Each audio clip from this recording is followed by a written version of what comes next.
एका दिवसात 28,000 कमवणं हे पॉसिबल आहे का? आणि मी बॅक ऑफ करणारच होती, बट एका दिवसामध्ये 70,000ची इन्कम आणि एका दिवसामध्ये तर मी 1 लाखापेक्षा जास्त कमावलेले. हे पोटेन्शियल आहे डिजिटल स्किल्स शिकण्याचं. मध्ये पैसे ट्रान्सफर झाले, जे काही इन्कम आहे तुमच्यासोबतच समोरच मी इथे लाईव्ह विड्रॉवल केलेलं आहे.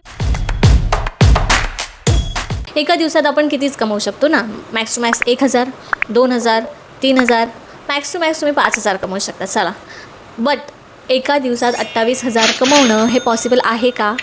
आणि याचाच आन्सर आज मी तुम्हाला या व्हिडिओमध्ये देणार आहे. सो व्हिडिओला शेवटपर्यंत बघा, कारण लाईव्ह प्रूफ, लाईव्ह विड्रॉवलसुद्धा या व्हिडिओमध्ये मी तुम्हाला करून दाखवणार. कारण खूप दिवसापासून मी लाईव्ह डॅशबोर्ड दाखवला नव्हता, लाईव्ह विड्रॉवल प्रूफ दाखवला नव्हता.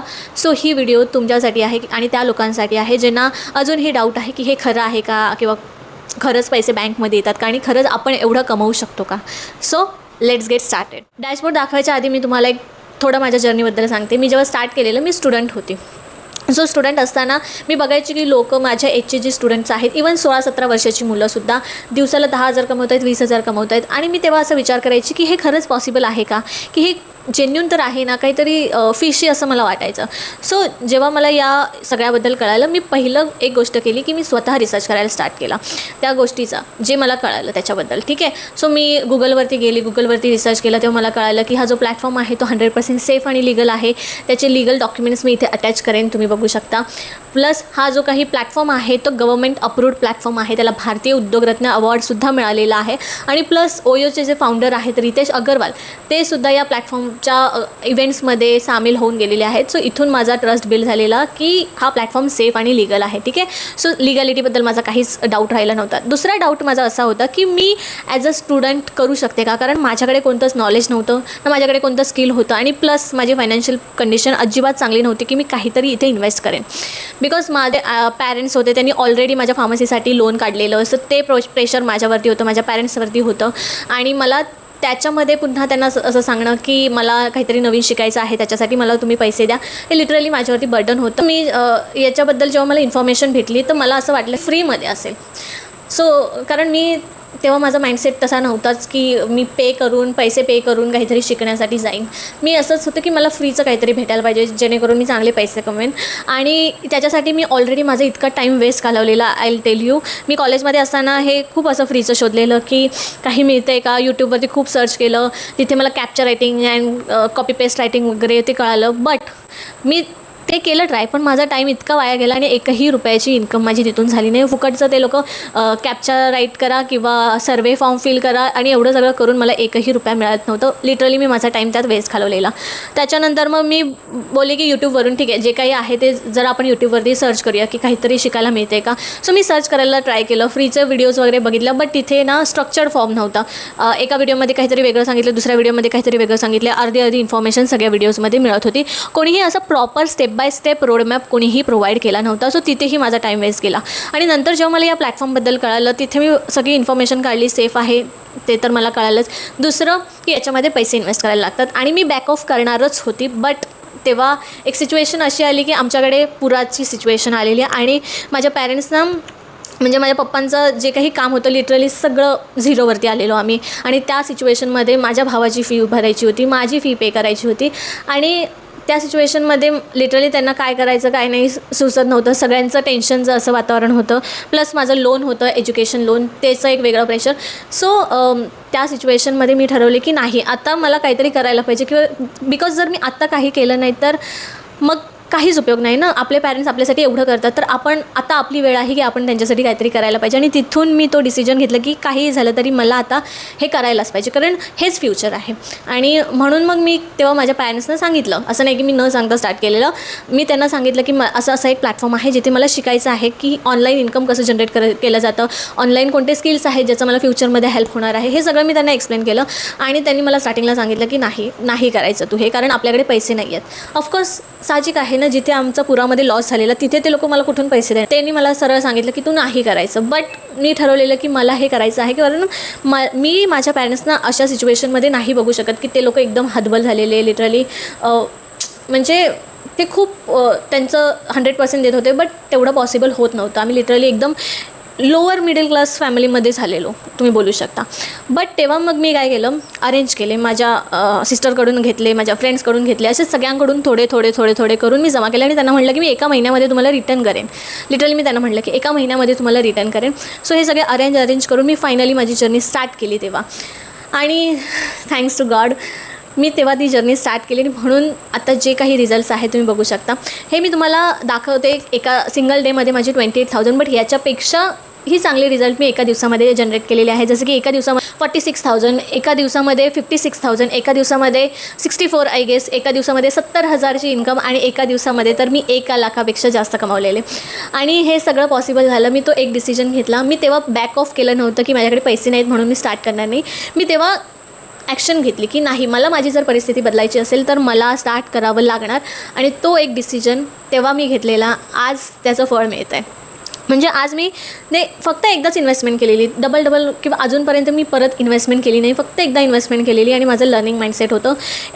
एनरोल केलं, लर्निंगवरती फोकस केलं, कारण झिरो नॉलेज झिरो स्किल्सपासून स्टार्ट केलेलं. मला काहीच यातलं माहिती नव्हतं, गाईड करणारंसुद्धा कोणी नव्हतं. एनरोल केलं, कोर्सेस लर्न करायला स्टार्ट केलं, तिथून स्किल्स डेव्हलप केले, फ्रीलान्सिंग करायला स्टार्ट केलं, अफिलिएट मार्केटिंग करायला स्टार्ट केलं आणि आज तुम्ही बघू शकता की असे रिझल्ट्स आहेत.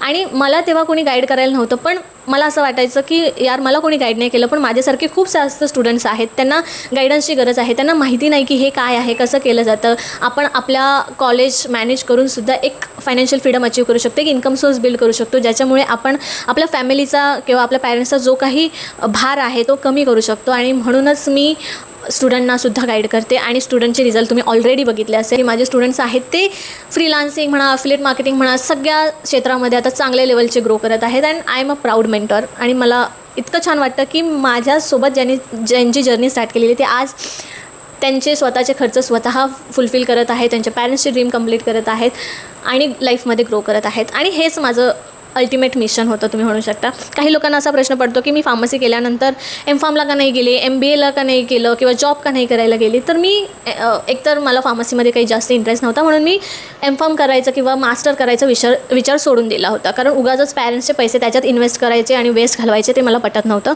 सो मास्टरचा प्लॅन मी ड्रॉप केलेला. दुसरा, जॉब का नाही केली. तर जॉबसाठी मी गेलेली, इंडस्ट्रीमध्ये माझं काहीही झालं नाही कारण माझ्याकडे काही स्किल्सच नव्हते. दुसरं, मी मग शेवटी मेडिकलमध्ये गेली, कारण जॉब तर करायचा होता, कारण हे साईड बाय साईड माझं चाललेलं. मी इथे फुल टाईम तेव्हा लक्ष दिलं नव्हतं, मी जस्ट साईड बाय साईड करत होते. सो जॉब करायचं मी ठरवलेलं. मला फार्मसिस्ट म्हणून जॉब मिळालेला मेडिकलमध्ये 10,000चा. पूर्ण महिन्याचा पगार 10,000 मला मिळणार होता. 8 तासाची ड्युटी, त्याच्यामध्ये पण शिफ्ट होत्या, मॉर्निंग आणि नाईट असे शिफ्ट होत्या. 8 तासांचे ते शिफ्ट्स होते. सो ते करून मला फक्त महिन्याला मिळणार होते 10,000 आणि मिळत होते. सो मी स्टार्टिंगला तर केलं, पण नंतर हे साईड बाय साईड मी हे सुद्धा कंटिन्यू करत होती. कारण माझं असं होतं की मला ना खूप माझ्या लाईफमध्ये खूप काही अचीव करायचं आणि ते 10 ते 15,000च्या नोकरीमध्ये माझं होणार नाही, म्हणून मी सेकंड इन्कम सोर्स पण तयार ठेवलेला, जो की ऑप्शन बी माझा आता जो ऑप्शन ए आहे तो. ठीक आहे. सो मी त्याच्यावरती पण काम करत होती. आणि इव्हेंच्युअली जेव्हा मी काम करत होती ना, तेव्हा काम करता करता मला लिटरली असे रिझल्ट दिसायला लागले, जे रिझल्ट मी माझ्या फॅमिली वगैरे सगळे शॉक झालेले. एका दिवसाला मी 10,000, 20,000, 40,000, 60,000, 70,000, 1 लाखाची इन्कम करते. आणि तेव्हा मी ठरवलं की नाही, याला मला फुल टाईम द्यावाच लागणार आहे, कारण इथून माझी लाईफ चेंज होऊ शकते, 10 ते 15,000च्या जॉबने होऊ शकत नाही. सो जे कोणी जॉब करत असतील, ते ही व्हिडिओ बघत असतील, तर तुम्हाला मी असं म्हणत नाही की तुम्ही जॉब सोडा. नो, जॉबसोबत हे स्टार्ट करा आणि साईड बाय साईड दोन्हीही काम करा. आणि जेव्हा तुम्हाला श्युरिटी मिळेल की हा जो ऑप्शन बी आहे तो तुम्हाला बेस्ट इन्कम सोर्स बिल्ड करून देऊ शकतो, तेव्हा तुम्ही जॉब सोडू शकता आणि तेव्हा तुम्ही फुल टाईम हे करू शकता. बट स्टार्टिंगला पार्ट टाईम करायला स्टार्ट करा, तुमच्या स्किल्सवरती काम करायला स्टार्ट करा, कारण तेच फ्युचर आहे. स्किल्स नसतील तर तुमच्या डिग्रीची व्हॅल्यू 0 आहे. 0, लिटरली 0 आहे. तुम्ही बघत असाल, जे कोणी नवीन स्टुडंट्स आहेत त्यांना वाटत असेल की हे काय बोलते एवढं सगळे लोक डिग्री करतात ते येडे म्हणून का. तर तुम्हाला त्याचं आत्ता काही महत्त्व कळणार नाही. जेव्हा तुम्ही कॉलेजची डिग्री घ्याल आणि इंटरव्ह्यूसाठी बाहेर जाल आणि वणवण फिराल आणि त्या एका जॉब पोझिशनसाठी जेव्हा 100, 200, 300, 500 ॲप्लिकेशन्स तुम्हाला दिसतील, लोक अशा रस्त्यावरती लाईन लावलेले तुम्हाला दिसतील, तेव्हा तुम्हाला कळेल की यार, तेव्हा जर स्किल्स शिकले असते तर आता ही परिस्थिती आली नसती. सो म्हणून मी तुम्हाला सांगते की स्किल्स शिका. जर तुम्हाला माहिती नसेल कुठून करायला पाहिजे, काय करायला पाहिजे, कसं करायला पाहिजे, कन्फ्यूज्ड असाल कुठून सुरुवात करायला पाहिजे, जस्ट कॉमेंटमध्ये इंटरेस्टेड किंवा गाईड असं टाईप करा. मी पर्सनली तुम्हाला हेल्प करेन. ठीक आहे. सो हे सगळं माझी लाईफ होती आणि तुमच्यासमोर सगळ्यांसमोर ऑलरेडी ठेवलेली आहे. तुम्हाला सगळ्यांना माहीतच असेल की मी कुठून आलेली आहे आणि काय कसं काय केलेलं. बट आपल्या या व्हिडिओचा टॉपिक हा आहे की तुम्हाला माझ्या सिंगल डेची आज इन्कम मी तुम्हाला दाखवते, जी की 28,000 आहे. आणि लाईव्ह डॅशबोर्ड पण दाखवणार आहे आणि लाईव्ह विड्रॉवल प्रूफ पण दाखवणार. लाईव्ह विड्रॉवल प्रूफ माझा आजचा नाही आहे. मी ऑलरेडी 1-2 दिवसापूर्वी लाईव्ह विड्रॉवल प्रूफ करून ठेवलेलं. मी अपलोड करेन म्हणलेली, पण ते झालं नाही कारण मी थोडीशी माझ्या कामात ट्रिपमध्ये वगैरे बिझी होती. सो त्याच्यामुळे मी तो व्हिडिओ बनवून ठेवलेला, बट अपलोड आता या व्हिडिओमध्येच तो अटॅच करते. म्हणजे तुम्हाला लाईव्ह विड्रॉवल प्रूफ पण इथे मिळून जाईल. ठीक आहे, ज्याच्यामध्ये बँकमध्ये मी माझे पैसे आहेत ते वॉलेटमध्ये विड्रॉवल करते. म्हणजे काही लोकांचं असं असतं की जे कमवते ते खरंच बँकमध्ये येते का, तर हे सगळं याच्यामध्ये तुम्हाला कळून जाईल या व्हिडिओ. इथे तुम्ही बघू शकता माझं नाव पण आहे आणि माझ्याकडे जो कोर्स आहे बिझनेस मास्टरी हा माझ्याकडे कोर्स आहे, जो की हाय डिमांडमध्ये आहे. माझी लाईफ ज्याने चेंज झालेली आहे तो हा कोर्स आहे. ठीक आहे, वन्स तुम्ही बिझनेस मास्टरीमध्ये जेव्हा एनरोल करता तर तुम्हाला फ्रीलान्सिंगचे कोर्सेस ॲक्सेस पण मिळतात, जसं की फ्री कोर्सेस काही मिळतात, जसं की कॅनवा आहे. त्यानंतर फ्रीलान्सिंगचा रोडमॅपसुद्धा तुम्हाला मिळतो, झिरोपासून बिगिनर लेवलपासूनचा. फ्रीलान्सिंगच्या ट्रेनिंगसुद्धा तुम्हाला याच्यातच मिळतात. म्हणून स्टार्ट करणार असाल तर business mastery is the best. So मी आज तुम्हाला माझी सिंगल डेची इन्कम दाखवते. इथे मी माझा डॅशबोर्ड तुम्हाला ओपन करून दाखवते. Just second. इथे तुम्ही डेट आणि टाईम बघू शकता. 10 मार्च आहे, 7:44 झालेले आहेत. आणि दिस इज माय डॅशबोर्ड. इथे तुम्ही माझं नाव बघू शकता, Shreya Vinayak Shinde. Okay, can you see this? इथे तुम्ही माझं नाव बघू शकता. हे माझं सिंगल डेची इन्कम आहे. पुन्हा तुम्ही डेट अँड टाईम चेक करू शकता. 7:45 झाले. 10 मार्च आहे आणि ही माझी सिंगल डेची इन्कम. मी तुम्हाला रिफ्रेश करून दाखवते. सो हे पोटेन्शियल आहे डिजिटल स्किल्स शिकण्याचं. ठीक आहे, आणि आता मी तुम्हाला लाईव्ह विड्रॉवलसुद्धा माझं दाखवते. इथे वॉलेटमध्ये. ठीक आहे, सो इथे मला पिन टाकायचं आहे. Just a second, me pin टाकते. ठीक आहे, मी इथे पिन टाकला, देन सबमिट. थोडासा नेटवर्क इश्यू आहे त्याच्यामुळे टाईम लागतो आहे. इथे तुम्ही बघू शकता माझा जो अवेलेबल बॅलन्स आहे इज 60,000 रुपीज माझा अवेलेबल बॅलन्स आहे. आणि आत्तापर्यंत मी 17 लाखपेक्षा जास्त रिडीम केलेले आहेत, म्हणजे अकाउंटमध्ये माझ्या ट्रान्सफर केलेले. ठीक आहे, सो इथे मी सगळी अमाऊंट आहे ते रिडीम करत आहे. ठीक आहे, इथे विड्रॉवल दिसतं आहे. विड्रॉवरती मी क्लिक करणार. आता इथे विड्रॉवरती क्लिक केल्यानंतर इथे तुम्हाला दाखवते माझं नाव. ठीक आहे, अकाउंट होल्डर नेम दिसते आणि टोटल अमाऊंट देते.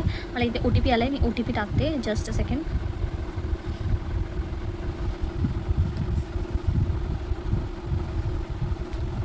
फोर 32381.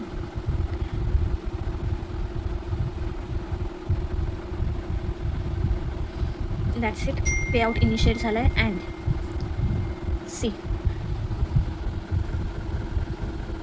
कळालं तुम्हाला? इथे दिसतंय का मेसेज पण आला आहे बँक ऑफ इंडियामधून की अमाऊंट आहे ती क्रेडिटेड झालेली आहे. म्हणजे माझ्या बँक अकाउंटमध्ये पैसे ट्रान्सफर झाले. जे काही इन्कम आहे तुमच्यासोबतच समोरच मी इथे लाईव्ह विड्रॉवल केलेलं आहे. And you guys can see की ती अमाऊंट माझ्या बँकमध्ये ट्रान्सफर झालेली आहे. सो हा आहे लाईव्ह प्रूफ. तुम्हाला मी इथे दाखवते मेसेज. ओके, आता ज्यांना पण डाऊट आहे की हे खरं आहे की नाही, लिगल आहे की नाही, पैसे बँकमध्ये अकाउंटमध्ये येतात की नाही, बँकमध्ये येतात की नाही, त्यांचा डाऊट क्लिअर झाला असेल.